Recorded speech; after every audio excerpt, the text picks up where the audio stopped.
तो दोस्तों हम लोग यहाँ पर हिंदी का एक महत्वपूर्ण आपका टेस्ट सॉल्व करेंगे, जहाँ पर आपके 65 से ज़्यादा आपके प्रश्न हैं और ये आपके ऐसे प्रश्न हैं जो आपके हमेशा एग्जाम में आपको प्रश्न देखने को मिलते हैं। चलिए स्टार्ट करते हैं। चलिए यहाँ पर आपका पहला प्रश्न दिया गया है, हिंदी किस भाषा परिवार की भाषा है।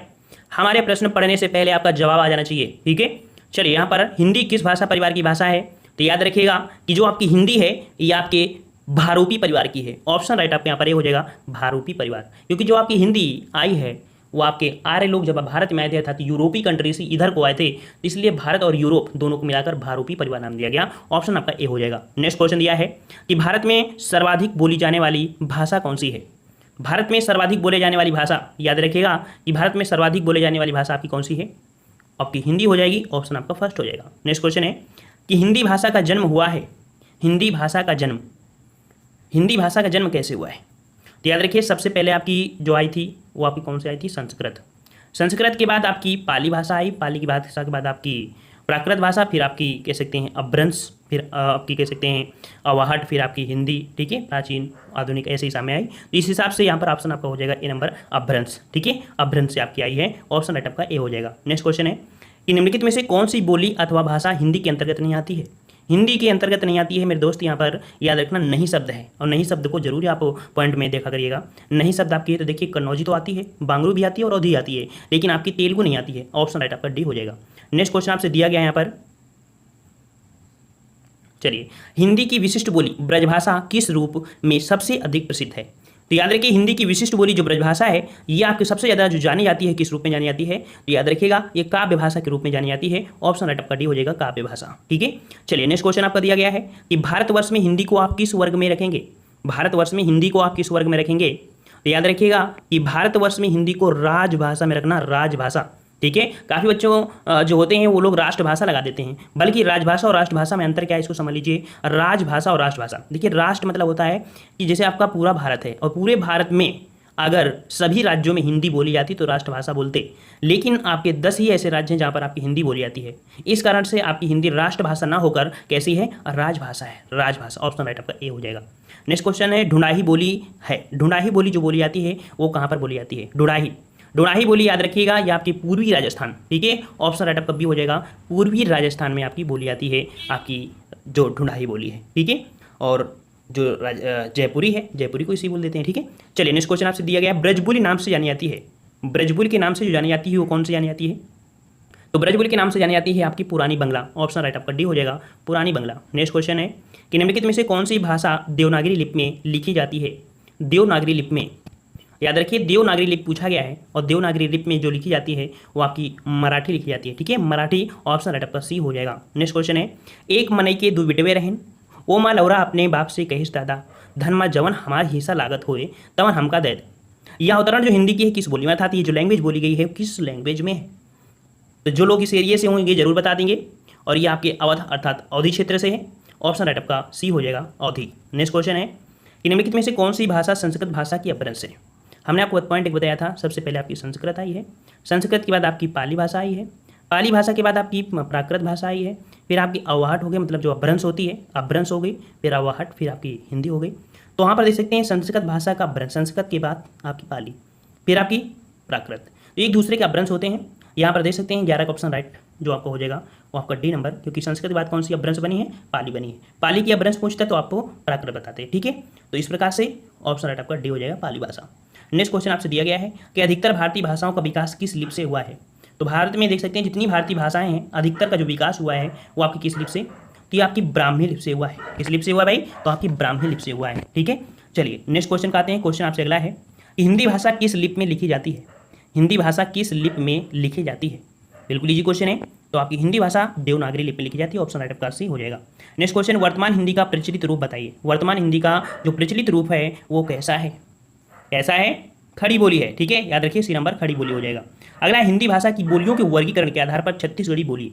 आपकी छत्तीसगढ़ी बोली हमेशा पूछा जाता है एग्जाम में, तो छत्तीसगढ़ी जो बोली है इसके 3 आपकी भाषाएं हो जाती हैं। इसे हम लोग पूर्वी हिंदी बोलते हैं, ठीक है, मतलब जो छत्तीसगढ़ी बोली है वो पूर्वी हिंदी है।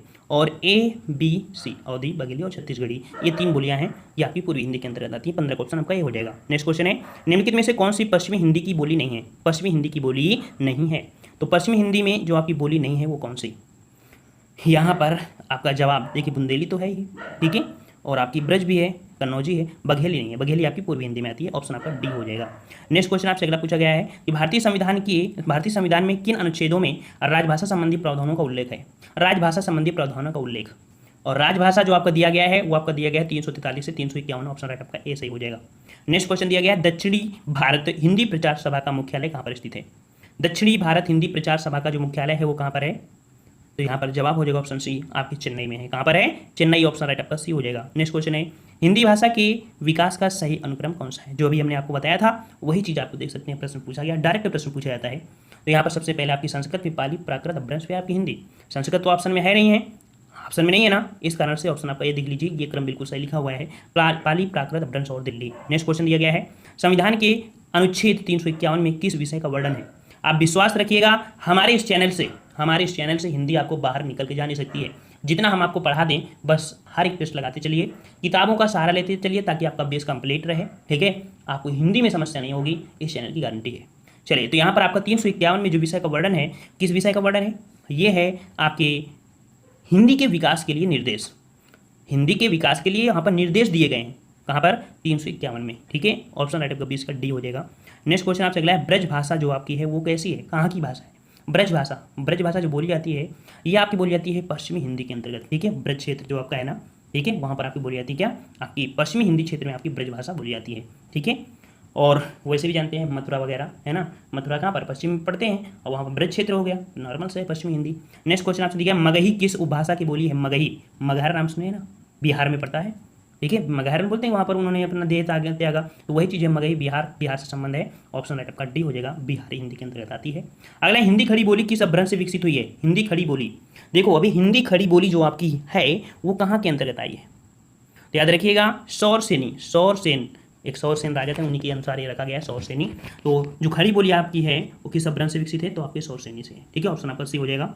इसका हमने एक ऑफलाइन वीडियो भी दिया था आपको, जो कि बोर्ड के माध्यम से, ठीक है, आप सर्च करिएगा तो मिल जाएगा। और नेक्स्ट क्वेश्चन आते हैं, क्वेश्चन आपसे अगला है कि भाषा के आधार पर भारतीय राज्यों की पुनः संरचना की गई थी। तो भाषा के आधार पर पुनः संरचना जो आपकी की गई थी, ये आपकी की गई थी 1956 में, जो कि आपके राज्य था आंध्र प्रदेश को सर्वप्रथम आपको अलग किया गया था भाषा के आधार पर। अगला क्वेश्चन दिया गया है कि भाषा के आधार पर सर्वप्रथम किस राज्य का गठन हुआ, जो कि क्वेश्चन अभी हमने आपको बता भी दिया, आंसर भी बता दिया, ये आपका Andhra Pradesh. Option question D हो जाएगा। नेक्स्ट क्वेश्चन बाघेली बोली का संबंध किस उपभाषा से, अभी हमने बताया था बघेली जो कि छत्तीसगढ़ी के अंतर्गत आती है, पूर्वी हिंदी ABC है ना, तो ऑप्शन राइट आपका हो जाएगा बी नंबर, पूर्वी हिंदी। नेक्स्ट क्वेश्चन दिया है कि किस तिथि को हिंदी को राजभाषा बनाने का निर्णय लिया गया था। तो हिंदी को राजभाषा बनाने का जो निर्णय लिया गया था वो आपका 14 सितंबर 1949 को लिया गया था। ऑप्शन राइट आपका सी हो जाएगा। नेक्स्ट क्वेश्चन दिया गया है कि वर्ष 1955 में गठित प्रथम राजभाषा आयोग के अध्यक्ष, बहुत बार क्वेश्चन आपको पूछा गया है, तो वर्ष 1955 में गठित प्रथम राजभाषा आयोग के जो अध्यक्ष थे वो आपके थे आपके बीजी खेर। ठीक है, बीजी खेर। ऑप्शन राइट आपका ए हो जाएगा। नेक्स्ट क्वेश्चन दिया गया है कि भारतीय संविधान की 8वीं अनुसूची में शामिल भाषाओं की संख्या। तो 8वीं अनुसूची में जो शामिल है आपकी भाषाएं वो आपकी हैं 22 भाषाएं। ऑप्शन आपका डी हो जाएगा। हिंदी की आदजन्नी है, हिंदी की आदजन्नी अर्थात हिंदी जो आई है कहाँ से, संस्कृत, पाली, प्राकृत, ठीक है, अपभ्रंश, अवार्ड, ठीक है, इसके बाद आपकी हिंदी आती है, तो हिंदी निकल के आई संस्कृत से, इसलिए हिंदी की आदजन्नी कौन हो गई, आपकी संस्कृत। ऑप्शन राइट आपका ए हो जाएगा, संस्कृत। चलिए अगला है 8वां विश्व हिंदी सम्मेलन 2007 ईस्वी का जो आयोजन स्थल था वो कहाँ पर हुआ था। तो 8वां विश्व हिंदी सम्मेलन, इसका जो आयोजन किया गया था ये आपके न्यूयॉर्क, 31 का ऑप्शन राइट आपका डी हो जाएगा, न्यूयॉर्क में किया गया था। नेक्स्ट क्वेश्चन है कि भारतीय आर्य भाषा के वैकासिक काल को कितने भागों में बांटा जा सकता है। तो भारतीय आर्य भाषा को हम लोग 3 भागों में डिवाइड करते हैं। ऑप्शन राइट आपका यहाँ पर बी हो जाएगा। मानकीकरण के 3 सोपान कौन कौन से हैं, मानकीकरण के 3 सोपान, तो मानकीकरण के आधार पर ये 3 भागों में कह सकते हैं। तो ये कौन कौन से आपके सोपान निर्धारित किए गए हैं, तो बोली, भाषा, मानक, बोली, भाषा और मानक, ये 3 सोपान है हिंदी के मानक के आधार पर। अगला है विभाषा किसे कहते हैं, विभाषा किसे कहते हैं, देख सकते हैं हर प्रकार के क्वेश्चन आपको देखने को मिलेंगे। विभाषा, और विभाषा जो आपका है कि हिंदी क्षेत्र की प्रमुख बोलियों को, ठीक है, हिंदी क्षेत्र की प्रमुख बोलियों को विभाषा कहते हैं। किसी एरिया में जब ज़्यादा बोले जाने लगते हैं उसे विभाषा कहते हैं। ठीक है, अगला क्वेश्चन दिया है कि कन्नड़ किस परिवार की भाषा है, कन्नड़ किस परिवार की भाषा है, और कन्नड़ यहाँ पर देख सकते हैं कन्नड़, और ये कन्नड़ जो आपकी है ये आपकी है द्राविड़ परिवार की। ऑप्शन राइट आपका डी हो जाएगा, द्राविड़ परिवार। दरद भाषा किस क्षेत्र की भाषा है, दरद, तो दरद जो आपकी है वो दर्दिस्तान की भाषा है। ठीक है, दर्दिस्तान है, ए नंबर। मराठी किससे संबंधित है, मराठी, और मराठी जो आपकी संबंधित है ये आपकी संबंधित है आपके दक्षिणालय से। ठीक है, दक्षिणालय से। ऑप्शन राइट आपका यहाँ पर ये हो जाएगा। कुछ क्वेश्चन आपके लिए नए होंगे, उनको आप जरूर पढ़िएगा। नेक्स्ट क्वेश्चन है गुजराती किससे संबंध विकसित हुई है, गुजराती, गुजराती जो विकसित हुई है वो आपकी कहाँ से, तो ये भी आपकी सौरसेन अपभ्रंश से आई है, सौरसेनी अपभ्रंश से। ऑप्शन राइट आपका डी हो जाएगा, सौरसेनी अपभ्रंश। नेक्स्ट क्वेश्चन है, हिंदुस्तानी बोली का नाम किसने दिया? चलिए, हिंदुस्तानी जो बोली है, हिंदुस्तानी बोली, हिंदुस्तानी शब्द जो दिया है ये दिया है आपके अंग्रेजों ने, याद रखिएगा अंग्रेजों ने दिया है हिंदुस्तानी। ठीक है, चलिए नेक्स्ट क्वेश्चन है कि भारत के भाषा के सर्वांगीण मानकीकरण का प्रश्न सबसे पहले 1950 में भारत के किस विश्वविद्यालय ने यहाँ पर उठाया था? तो भारत के सर्वांगीण मानवीकरण का प्रश्न सबसे पहले जो ये प्रश्न उठाया था 1950 में, वो विद्यालय आपका कौन है? इस विद्यालय का नाम है आपका इलाहाबाद विश्वविद्यालय। ऑप्शन राइट आपका डी हो जाएगा। नेक्स्ट क्वेश्चन दिया है, देवनागरी लिपि और हिंदी वर्तनी मानकीकरण 1983 में किसने प्रकाशित किया था? देवनागरी लिपि और हिंदी वर्तनी ये मानकीकरण जो प्रकाशित किया था 1983 में, ये आपके किसने किया था? ये किया था आपके केंद्रीय हिंदी निदेशालय। ऑप्शन राइट आपका सी हो जाएगा। नेक्स्ट क्वेश्चन है, पंजाबी मूलतः किस भाषा का शब्द है? पंजाबी, और पंजाबी जो आपका है याद रखिएगा, पंजाबी मूलतः जो आपका आया है किस भाषा से? ये आपके फारसी भाषा से आया है। ऑप्शन राइट आपका भी हो जाएगा फारसी। अगला है प्रथम विश्व हिंदी सम्मेलन, इसे जरूर आप याद रखिएगा। तो प्रथम हिंदी विश्व सम्मेलन जो आपका हुआ था नागपुर में, कब हुआ था? तो यहाँ पर आपका जवाब हो जाएगा 10 से 14 जनवरी 1975 को। ऑप्शन राइट आपके यहाँ पर सी हो जाएगा। नेक्स्ट क्वेश्चन दिया है कि निम्नलिखित में से कौन सी लिपि देवनागरी लिपि से पर्याप्त साम्य रखती है? तो देवनागरी लिपि से जो साम्य रखती है या उसके समानता रखती है वो आपकी है गुजराती। ठीक है, गुजराती अर्थात जिस प्रकार से देवनागरी लिपि में आपकी हिंदी लिखी जाती है उसी प्रकार से गुजराती। नेक्स्ट क्वेश्चन आपसे, उड़ीसा किस राज्य की भाषा है? तो सिंपल सा है, उड़ीसा किस राज्य की? तो उड़ीसी राज्य हो जाएगा। ऑप्शन आपका यहाँ पर ए हो जाएगा। नेक्स्ट क्वेश्चन, चलिए, मॉडर्न आर्यन लैंग्वेज किसकी कृति है? मॉडर्न आर्यन लैंग्वेज जो आपकी है ये किसकी कृति है? यहाँ पर सही जवाब क्या हो जाएगा? चलिए, यहाँ पर सही जवाब ऑप्शन राइट आपका हो जाएगा बी नंबर, ये जॉर्ज अब्राहम गियर्सन की है। ऑप्शन राइट आपका बी हो जाएगा। चलिए नेक्स्ट क्वेश्चन, पाली साहित्य का संबंध प्रमुखता किससे है? पाली साहित्य का संबंध जो आपका है ये किससे है? तो यहाँ पर ये गौतम बुद्ध से, अभी बताया था कि जो गौतम बुद्ध के ग्रंथ वगैरह हैं और भाषा हैं वो आपकी पाली भाषा में, इन्होंने ज़्यादा से ज़्यादा अपना लेक्चर दिए हैं वो पाली भाषा में, ग्रंथ भी में है। लेकिन जो जैन है वो जैन उन्होंने प्राकृत भाषा में दिया है। तो यहाँ पर ऑप्शन आपका डी हो जाएगा। पाटल शब्द से पाली की व्युत्पत्ति किसने मानी है? अर्थात पाटल से पाली की उत्पत्ति हुई है, ये शब्द जो दिया है अर्थात माना है ये आपके मैक्स मूलर ने माना है। ठीक है, मैक्स मूलर ने। नेक्स्ट क्वेश्चन है कि पाली काल की समाप्ति के पश्चात किस भाषा का रूप था? पाली के बाद आपकी पाली काल की समाप्ति के पश्चात किस भाषा का स्वरूप था? तो यहाँ पर एक लोक भाषा, ये कह सकते हैं एक सामान्य जन की भाषा, है ना। तो ऑप्शन राइट आपका यहाँ पर सी हो जाएगा। नेक्स्ट क्वेश्चन है कि प्राकृत शब्द की रचना किन दो शब्दों से हुई है? प्राकृत शब्द जो आपका आया है ये आपके प्राक और कृत, ऑप्शन आपका ये हो जाएगा प्राक धन आपका कृत, यहाँ पर ये नंबर हो जाएगा। अगला क्वेश्चन है कि इनमें से किस के नाटकों में प्राचीन मगधी, सौरसेनी तथा प्राचीन अर्धमगधी के प्रयोग मिलते हैं? तो यहाँ पर देख सकते हैं कि प्राचीन मगधी, सौरसेनी और प्राचीन अर्धमगधी के प्रयोग मिलते हैं अश्वघोष के, डी नंबर। अगला, किस ग्रंथ में पैसाची जात का उल्लेख है? पैसाची जात का जो उल्लेख मिलता है ये आपके मिलता है महाभारत में। पैसाची जात का उल्लेख कहाँ? महाभारत में। ऑप्शन राइट आपका सी हो जाएगा। अगला है, भाषा वैज्ञानिक स्तर पर प्राकृत के कितने भेद स्वीकार किए गए हैं? तो भाषा वैज्ञानिक स्तर प्राकृत के कितने भेद स्वीकार किए गए हैं? राइट आंसर आपका हो जाएगा यहाँ पर डी, आपकी 5। ठीक है, 5 ऑप्शन आपका डी हो जाएगा। अगला क्वेश्चन है कि ध्वनि की दृष्टि से प्राकृत भाषाएं सबसे अधिक किसके निकट हैं? तो प्राकृत भाषाएं जो सबसे अधिक निकट हैं ये आपके किसके?